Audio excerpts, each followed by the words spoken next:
Ils sont 140 agriculteurs à être venus d'une dizaine de départements et de Belgique à Chantenay-Villedieu pour s'initier à de nouvelles pratiques agricoles. Certains sont convaincus et tirent la sonnette d'alarme. Le sous-sol est en mauvais état. Il y a quand même des indicateurs qui nous font voir qu'il y a des choses qui ne fonctionnent plus comme elles devraient. Il suffit de regarder une forêt, ça fonctionne tout seul. Nos champs, c'est pas normal que la terre s'en aille dans les fossés ou qu'on rencontre plein de problèmes. C'est pas mécaniquement qu'on va résoudre les problèmes. Donc il est temps qu'on commence à observer les décalages qu'on a dans notre sol et puis se concerter pour trouver des solutions.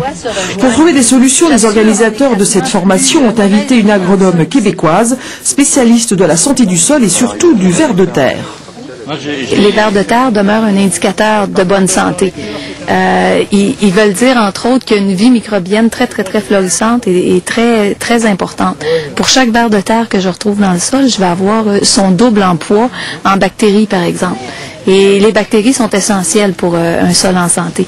Mais ça, les bactéries, je les vois pas. Alors le ver, je le vois, il devient mon indicateur de santé dans le sol. Parmi les solutions nouvelles, l'abandon des labours et le semi-direct une fois le sol guéri.